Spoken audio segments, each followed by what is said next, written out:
Hello everyone, welcome to తొలి అడుగు programme.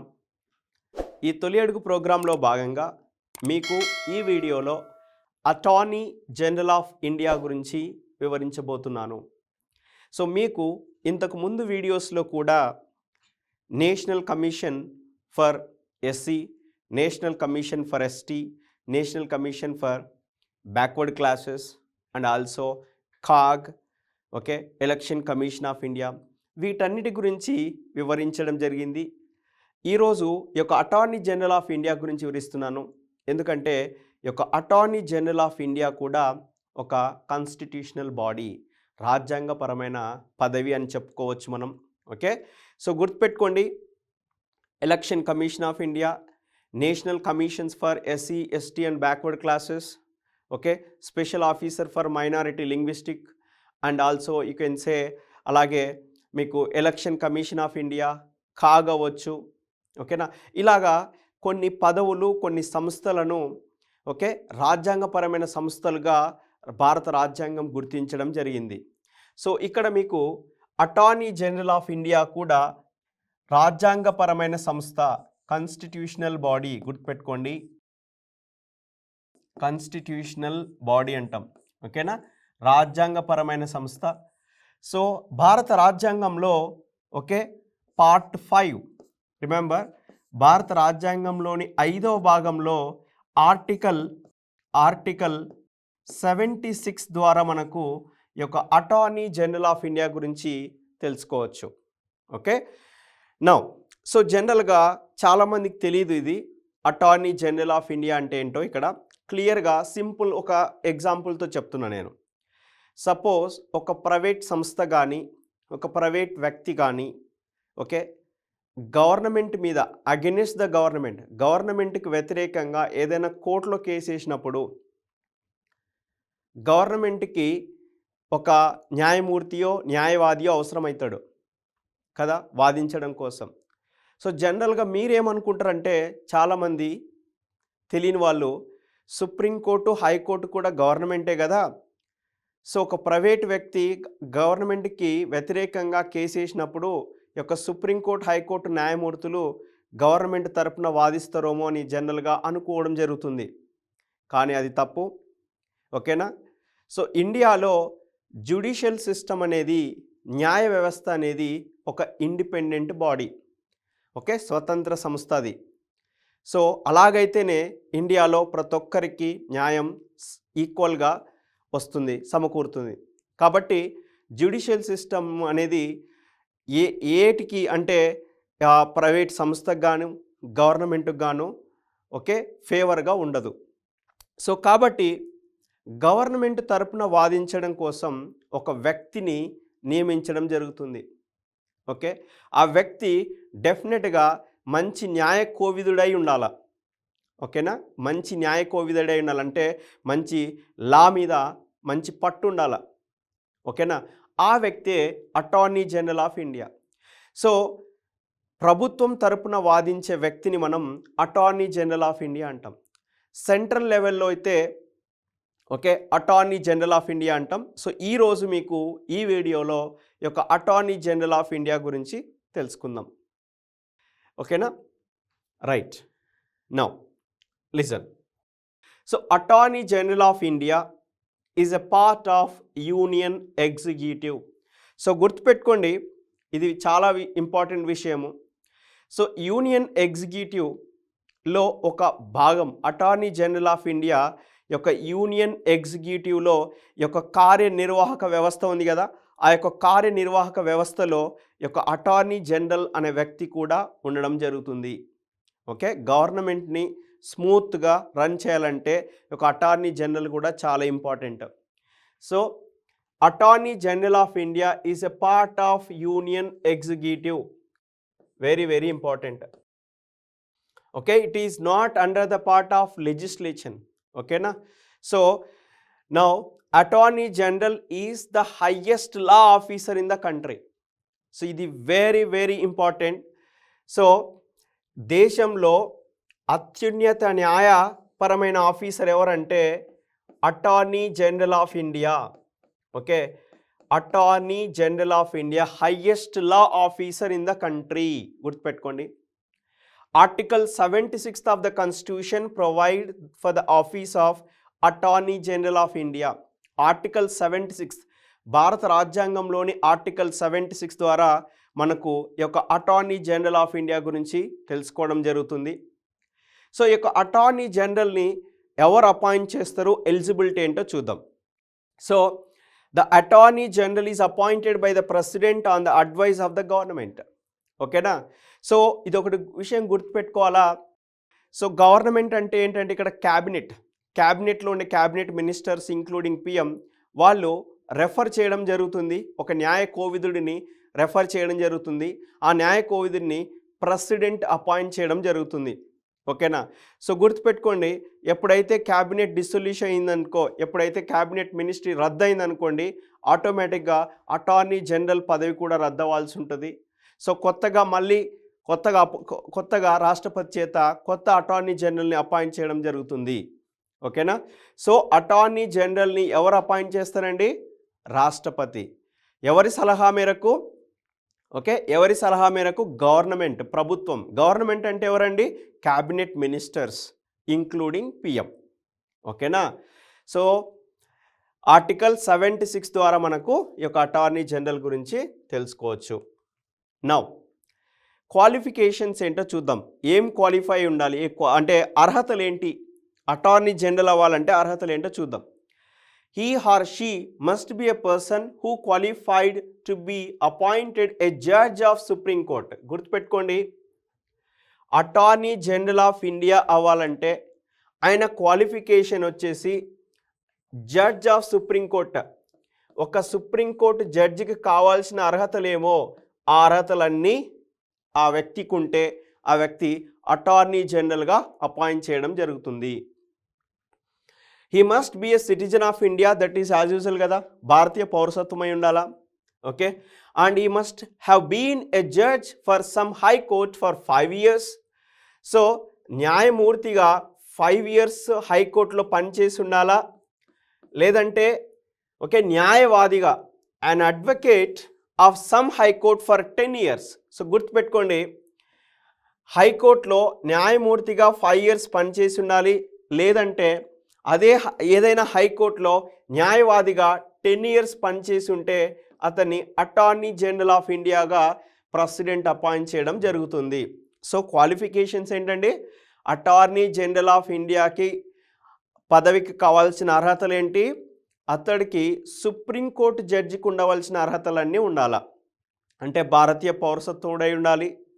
అలాగే ఏదైనా హైకోర్టులో న్యాయమూర్తిగా 5 years పనిచేసి ఉండాలి, లేదంటే ఏదైనా హైకోర్టులో న్యాయవాదిగా అడ్వకేట్గా 10 years పనిచేసి ఉండాలా.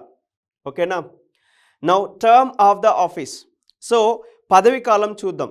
అతని పదవి కాలం, term of the office not fixed by the constitution. So భారత రాజ్యాంగం ప్రకారం ఈ యొక్క అటార్నీ జనరల్కి ఎటువంటి పదవి కాలం అనేది ఫిక్స్ చేయలేదు. అతను ప్రెసిడెంట్ అభిష్టానం మేరకే పనిచేయడం జరుగుతుంది. గుర్తుపెట్టుకోండి. ఓకేనా.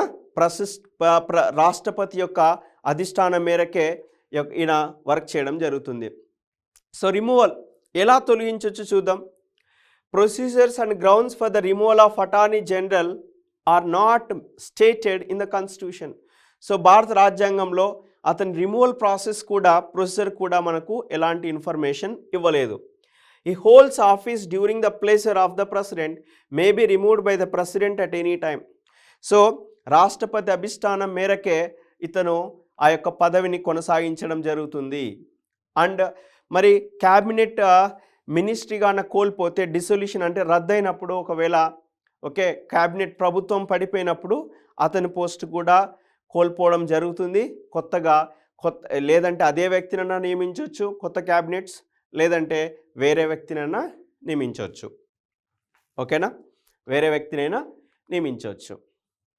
సో భారత ప్రభుత్వ న్యాయవాదిగా అటార్నీ జనరల్ ఆఫ్ ఇండియాకి కొన్ని కర్తవ్యాలు, విధులు ఉంటాయి, అంటే డ్యూటీస్ అండ్ ఫంక్షన్స్. సో వాటి గురించి చూద్దాం. సో ఇక్కడ చూస్తే ఫస్ట్ పాయింట్ ఏంటంటే to give advice to the government of India upon such legal matters which are referred to him or her by President.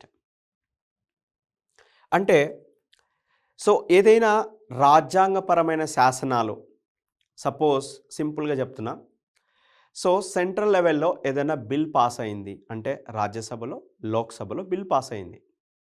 Bill pass అయిన తర్వాత రాష్ట్రపతి ఆమోదం కోసం రాష్ట్రపతి దగ్గరికి వెళ్తుంది. సో రాష్ట్రపతి ఆ బిల్ని క్షుణ్ణంగా చదివి, సో ఆ బిల్లులో ఏదైనా పాయింట్ రాజ్యాంగానికి విరుద్ధంగా ఉందా లేదా, లీగల్ మ్యాటర్స్ ఏమైనా ఉంటాయి కదా, వాటి గురించి తెలుసుకోవాలంటే అటార్నీ జనరల్కి ఆ యొక్క కర్తవ్యాన్ని ఇవ్వడం జరుగుతుంది, ఆ యొక్క పని చేయమని చెప్పడం జరుగుతుంది రాష్ట్రపతి. To perform such other duties of legal character that are assigned to him or her by the president. So president, సింపుల్గా చెప్పాలంటే ప్రెసిడెంట్ కింద లీగల్ ఒపీనియన్ కోసం ప్రెసిడెంట్ లీగల్ ఒపీనియన్ అడగడం జరుగుతుంది కదా, సింపుల్గా చెప్పాలంటే. సో ఇది లీగల్గా కరెక్టా కాదా, ఈ బిల్ పాస్ చేస్తే ఎవరికన్నా ఫండమెంటల్ రైట్స్ కానీ డ్యూటీస్ కానీ ఏదైనా ప్రాబ్లం వస్తుందా సొసైటీలో, సో రాజ్యాంగానికి విరుద్ధంగా ఏమన్నా ఉందా, అలాంటి ఇన్ఫర్మేషన్ తెలుసుకోవడం కోసం రాష్ట్రపతి కింద రాష్ట్రపతి చెప్పినట్టుగా యొక్క శాసనాలని క్షుణ్ణంగా పరిశీలించడం జరుగుతుంది. ఓకేనా.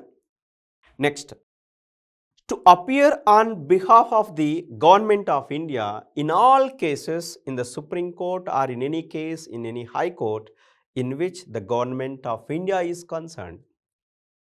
సో భారత ప్రభుత్వానికి సంబంధించిన అన్ని కేసులు ఏదైనా సరే, సుప్రీంకోర్టులో కానీ, సో ఏదైనా హైకోర్టులో కానీ, ఏ కేసు అయినా కానీ ఇతను భారత ప్రభుత్వానికి సపోర్ట్గా, ఓకే, భారత ప్రభుత్వాన్ని పరంగా వాదించాల్సి ఉంటుంది. సుప్రీంకోర్టులో అని, హైకోర్టు, ఎక్కడైనా వెళ్ళొచ్చు ఆయనకి, ఎక్కడైనా హైకోర్టుకి వెళ్ళి వాదించవచ్చు, సుప్రీంకోర్టు. కానీ ఓన్లీ గవర్నమెంట్ ఆఫ్ ఇండియాకి సపోర్ట్గానే, గవర్నమెంట్ ఆఫ్ ఇండియా, ఆయన గవర్నమెంట్ ఆఫ్ ఇండియానే అపాయింట్ చేసింది కదా. సో ప్రభుత్వానికి ఓకే ఒక న్యాయ కోవిదుడు అవసరం, ఆ న్యాయ కోవిదుడికి కావాల్సిన డ్యూటీస్ అన్నీ ఈయన చేస్తాడు. న్యాయపరమైన విషయాలను ఓకే క్షుణ్ణంగా పరిశీలించి సుప్రీంకోర్టులో, హైకోర్టులో ప్రైవేట్ వ్యక్తికి అగెనిస్ట్గా వాదించడం జరుగుతుంది. సో గుర్తుపెట్టుకోండి అది. Next, to represents the government of India in any reference made by the president to the supreme court under article 143, power of the president to consult the supreme court of the constitution of India. So భారత రాజ్యాంగంలోని article 143 ద్వారా మనకి ఏం తెలియజేస్తుందంటే president power తెలియజేస్తుంది, రాష్ట్రపతి యొక్క అధికారాలు. So ఈ యొక్క రాష్ట్రపతి అధికారం ప్రకారం రాష్ట్రపతి ఏదైనా బిల్లు వచ్చినప్పుడు సుప్రీంకోర్టుకు పంపడం జరుగుతుంది. కొన్ని సందర్భాల్లో న్యాయపరమైన బిల్లు అయితే, అలాంటి సందర్భాల్లో డెఫినెట్గా ఈ యొక్క attorney general government of India తరపున రిప్రజెంట్ చేయడం జరుగుతుంది. గుర్తుపెట్టుకోండి.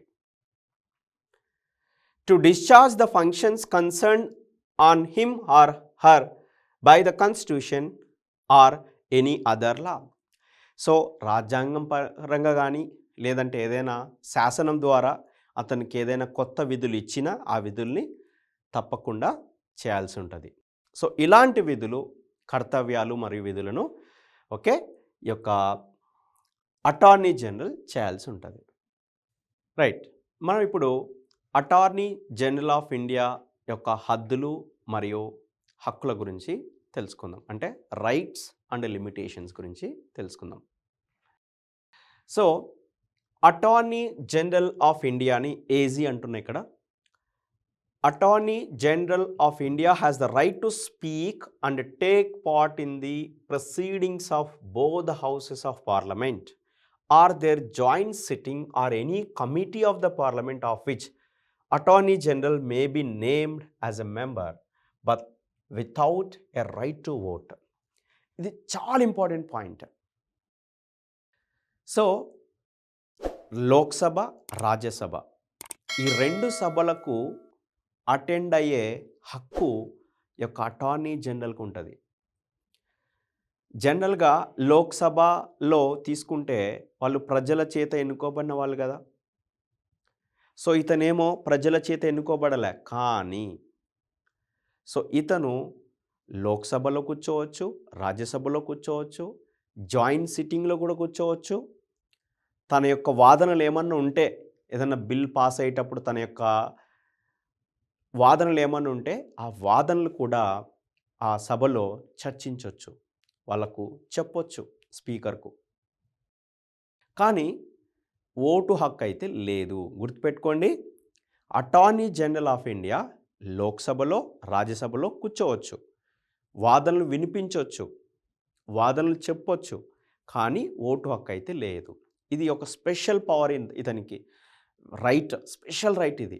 జనరల్‌గా ప్రజల చేత ఎన్నుకోబడిన వాళ్ళ ప్రజలకు సంబంధించిన వాళ్ళనే అక్కడ కూర్చోబెడతారు కదా! ఇతను ప్రభుత్వాధికారి. న్యాయ ప్రభుత్వాధికారి.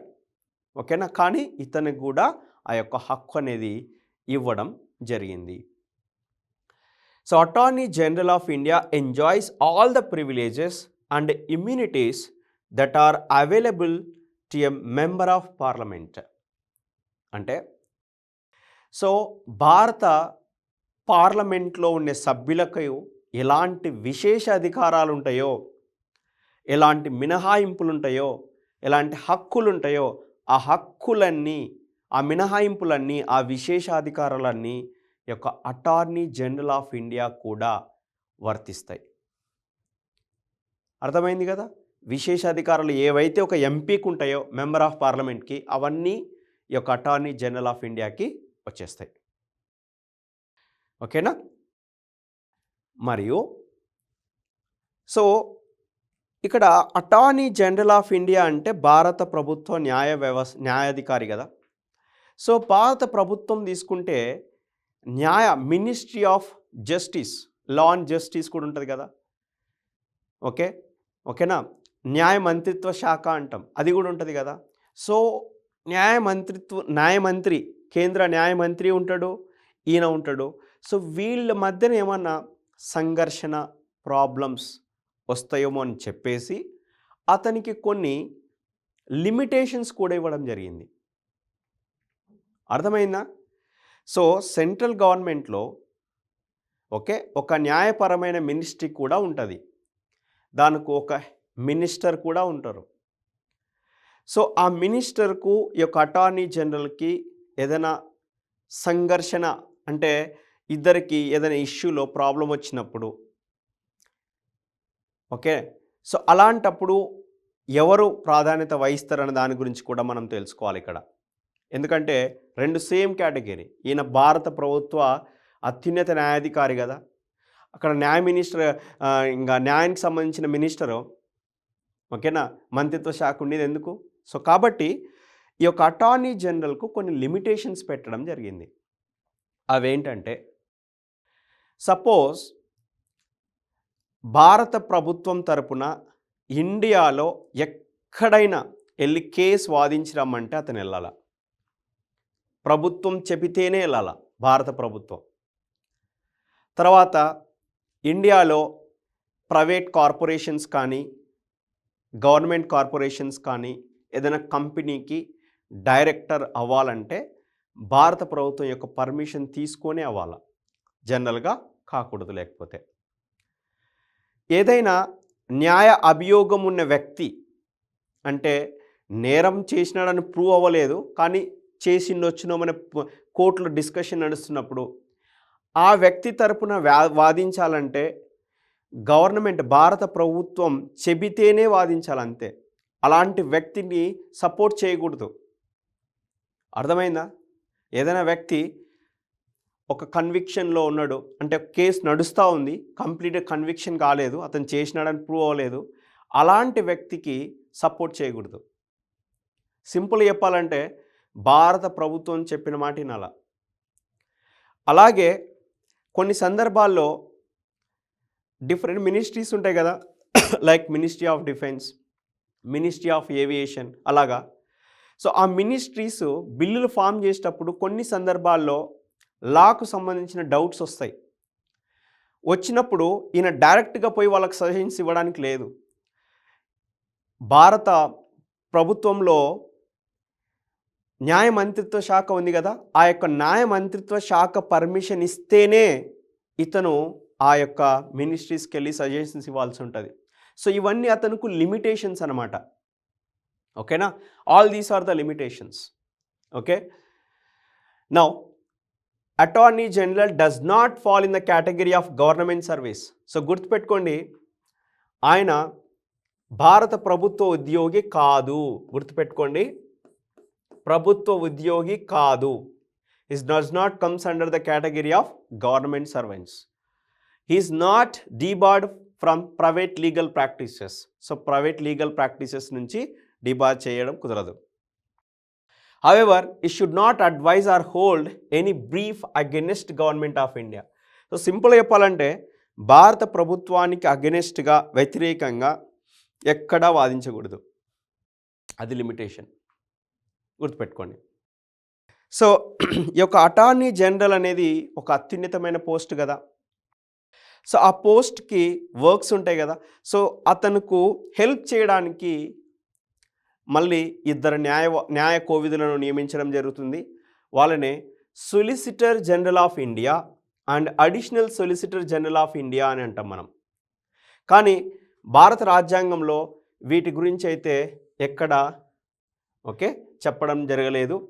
Solicitor general of India and additional solicitor general of India అనేది భారత రాజ్యాంగంలో లేదు. ఓకేనా, ఎవరు వీళ్ళు? అటార్నీ జనరల్ ఆఫ్ ఇండియాకి హెల్ప్ చేయడానికి ఉండేవాళ్ళు. ఓకేనా, 2 పోస్టులు క్రియేట్ చేయడం జరిగింది. రైట్, అండ్ ఆ యొక్క ఆఫీస్ని, కరస్పాండింగ్ ఆఫీస్ని అడ్వకేట్ జనరల్ అని చెప్పడం జరుగుతుంది. నా ఇంకొక ఇంపార్టెంట్ విషయం ఏంటంటే, సో ఈయన భారత చట్టసభల్లో పాల్గొనవచ్చు, బట్ ఓటు వేయరాదని చెప్తున్నా. ఇంకోటి, కొంతమంది ఏమనుకుంటారంటే ఈ యొక్క అటార్నీ జనరల్ క్యాబినెట్లో ఒక పార్ట్ అనుకుంటారు, but that is absolutely wrong. Okay, cabinet మినిస్టర్స్తో కలిసి ఈయనకు సంబంధం లేదంటే వాళ్ళకి ఏ అయితే ప్రివిలేజ్ ఉన్నాయో ఈయనకు అవి రావు. క్యాబినెట్లో ఈయన భాగం కాదు. గుర్తుపెట్టుకోండి, క్యాబినెట్లో అటార్నీ జనరల్ ఆఫ్ ఇండియా భాగం కాదు. ఓకేనా, so like which of the given below are comes under the cabinet అన్నప్పుడు ఈయన క్యాబినెట్లోకి రాడు. గుర్తుపెట్టుకోండి, కానీ చట్టసభల్లో పాల్గొనవచ్చు. రైట్, సో మనము ఈ యొక్క అటార్నీ జనరల్ ఆఫ్ ఇండియా గురించి తెలుసుకున్నాం కదా. సో ఒక సింపుల్గా చెప్తా, నేను ఇన్ అ సింపుల్ మేనర్ చెప్తా. ఈయన ఎవరో, సపోజ్ నువ్వు నీ హౌస్ ఉంది, నీ హౌస్ పక్కన ఒక గవర్నమెంట్ ల్యాండ్ ఉంది. Suppose central government land like DRDO land అట్లా. సో నీ హౌస్ డ్రైనేజ్ సిస్టమ్ అనేది అలాగా వెళ్తుంది, ఒక ఛానల్లో వెళ్తుంది. సో ఆ గవర్నమెంట్ ఆఫీస్ అనేది ఏదైతే ఉందో, గవర్నమెంట్ స్థలం, ఆ యొక్క డ్రైనేజ్ సిస్టమ్ని కానీ లేదంటే నీ ల్యాండ్ ఎన్క్రోచ్ చేసినప్పుడు నువ్వు డెఫినెట్గా కేసు వేస్తావు, కోర్టుకి వెళ్తుంది. సో నువ్వు ఒక గవర్నమెంట్ మీద వేస్తున్నావు కేసు. సో గవర్నమెంట్ మీద వేసినప్పుడు నువ్వు ఒక ప్రైవేట్ లాయర్తో మాట్లాడుకుంటావు. ప్రైవేట్ లాయర్ నీ తరపున, న్యాయవాది నీ తరపున వాదించడం జరుగుతుంది. సో గవర్నమెంట్ తరపున ఎవరు వాదిస్తారు అనేది క్వశ్చన్ కదా. సో గవర్నమెంట్ తరపున జనరల్గా మీరు ఏమనుకుంటారంటే, ఆ సుప్రీంకోర్టులో, హైకోర్టులో, డిస్ట్రిక్ట్ కోర్టులోనే జడ్జెస్, గవర్నమెంట్ జడ్జెస్ ఉంటారు కదా, వాళ్ళు వాదిస్తారేమో అని అనుకుంటారు జనరల్గా, but it is not correct. So ఈ యొక్క అటార్నీ జనరల్ ఆఫ్ ఇండియా అంటే గవర్నమెంట్కి సంబంధించి ఏదైనా సరే, ఓకే, కేసెస్ ఏదైనా సరే, సింపుల్గా చెప్పాలంటే ఈ యొక్క attorney general of India involvement అనేది ఉంటుంది. సింపుల్ కేస్ స్టడీ ఎక్స్ప్లెయిన్ చేస్తున్నా. ఇది హయ్యర్ అథారిటీ లెవెల్లో జరుగుతుంది, పార్లమెంట్ లెవెల్లో. అక్కడ బిల్లులు పాస్ అయ్యేటప్పుడు, అలాంటప్పుడు ఈయన attorney general of India play చేస్తాడు న్యాయపరమైన ఇష్యూస్ వచ్చినప్పుడు. Right, so now expected question చూద్దాం. Who is the present attorney general of India as of November 2024? R Venkataramani. So this is the answer. R Venkataramani is the answer. ఓకేనా, ఈయననే. So భారత ప్రభుత్వ అత్యున్నత న్యాయాధికారిన. Which article of the Indian Constitution mentioned that in the performance of his or her duties, the Attorney General of India shall have the right for audience in all the courts in the territory of India? భారత భూభాగంలో any court, ఏ కోర్టులోనైనా తన యొక్క వాదనలను వినిపించవచ్చు కదా, తెలుసు కదా ఇది. So ఏ article, భారత రాజ్యాంగంలోని ఏ ఆర్టికల్ ద్వారా మనకి ఇది వస్తుందంటే ఆర్టికల్ 76. సో 76లోని ఆర్టికల్ 76 సబ్ కేటగిరీ తీసుకుంటే 3 ద్వారా మనకు ఇది తెలియజేయడం జరుగుతుంది. Very very important. Next, who is non member who can participate in the debate of Lok Sabha? So discuss చేసుకున్నాం కదా.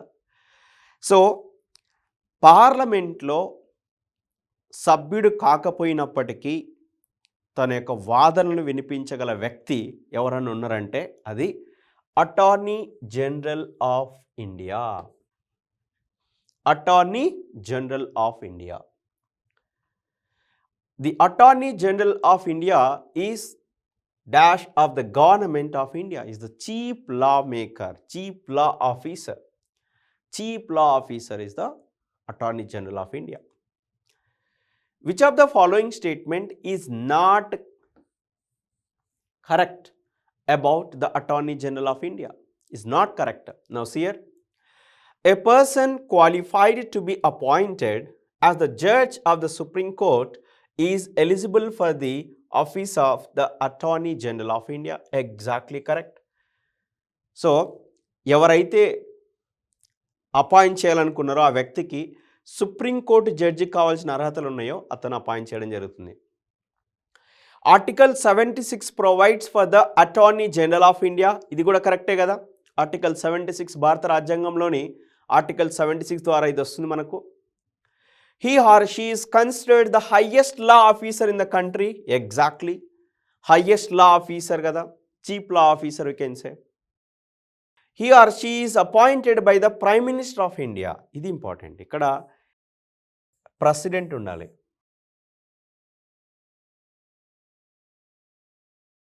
ఎవరి చేత అపాయింట్ చేయబడతాడు? రాష్ట్రపతి చేత అపాయింట్ చేయబడతాడు. So D statement wrong. So which of the give statement not correct అన్నాడు కాబట్టి D is the correct option. D is the correct option. So ఈ వీడియోలో మీరు ఈ యొక్క అటార్నీ జనరల్ ఆఫ్ ఇండియా గురించి తెలుసుకున్నారు కదా. సో నెక్స్ట్ వీడియోలో అడిషనల్ జనరల్, స్టేట్ లెవెల్లో స్టేట్ ప్రభుత్వ న్యాయాధికారి ఎవరంటే అడిషనల్ జనరల్, ఆయన గురించి మనం నెక్స్ట్ వీడియోలో తెలుసుకుందాం. Thank you.